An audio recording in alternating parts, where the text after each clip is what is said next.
Sup, y'all? It's Jerry, and I just want to say I'm sorry I wasn't able to attend live lecture today. It's a struggle between me and work. I'm trying to fix my hours, so hopefully I can try to be there next week. Um, but here's my knees over toes speech to inform, and hope you find informative. So with that being said, let's get started. So, how many of us know somebody who's had knee pain or has had knee problems in the past? I know I have, and that's my grandfather. 75 years old, and he's had three surgeries. He used to use a walker to get from his living room to his bedroom, which I promise you it's not far. And he actually stopped doing that because he just said, you know what? F it. And he's just put his bedroom in his living room. And so now they're the same thing now.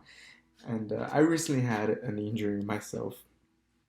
And it hit me as like, what are some ways that I could try to prevent what happened to my grandfather, or just try to prevent anything, or just make everything minimal to have knee problems? And after months and hours of research, it hit me. That's knees over toes.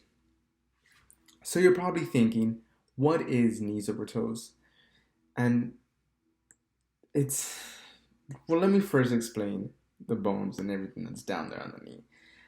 So at the top of the knee, we have the femur, and then at the kneecap, which is the one that you can see, that's called the patella, and then our shin bone, which is right under our knee, is our tibia, and then there's a fibula, and that runs alongside the tibia.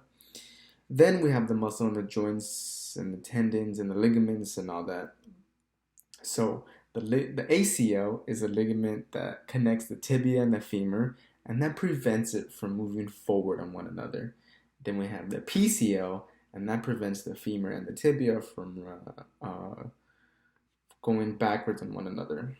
Then we have the PCL and the MCL. They really just prevent the femur from moving from side to side.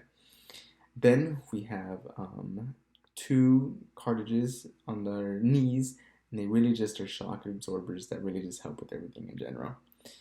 So now that you have all the bones and the ligaments, at least that are important to this, it's good to know the muscles that you'll be hitting and then the exercises that we'll do. So the first exercise I'll show you, I'm going to demonstrate it here. It's actually called split squats, and it's basically you put a knee right there, and then that's basically it. You kind of just put it on a high surface, something that's more elevated than the floor. And then right here, you may aim for knees over toes. And it also helps with your tibia and your ankle as well. Then we also have something else. Let me put the camera better. We also have some things called the reverse step-ups. And it's usually if you're standing on something, but I don't have anything. But it's okay, you can do it like this too. You just push your arms forward. You lift this foot up, lift up. Obviously one is you have one flat, and you kind of just squat. And then same thing on the other side. Boom. And those are some good things to do. Then you also have the tibialis raise, and basically you just go up against the wall. I'll give an example right here. Feet apart, or feet from the wall. The farther you go, the harder it gets. But you basically just point your your toes to you. And, all of those, you're working the tibia, you're working your ankle mobility as well. As a split squat, the first one that I showed you, that helps with your hip mobility as well. Then, the most important one, and that is walking backwards. Believe it or not, walking backwards helps a ton.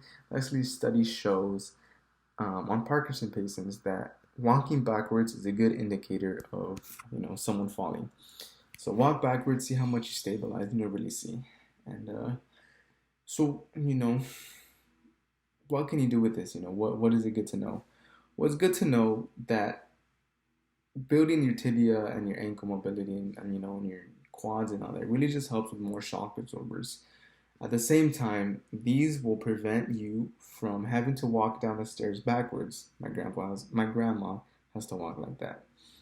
And, at the end of the day, when you're older, towards your 60s or 70s, you're still going to be able to play sports, go hiking, and even play with your grandkids. Something my grandpa can't do with me couldn't do with me after a while.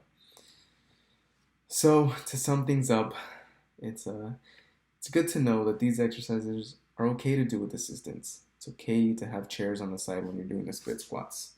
It's okay to be on the floor at first before having an elevated surface. There's just so many things. And I hope this was informative, and I hope you can take something from this. And if you have any more questions, do not hesitate to ask me, and I'll be more than happy to answer them to you. And I'll even send you the research papers if you're curious. With that being said, take care, y'all, and hope good luck on the other ones as well. I believe in y'all. Bye.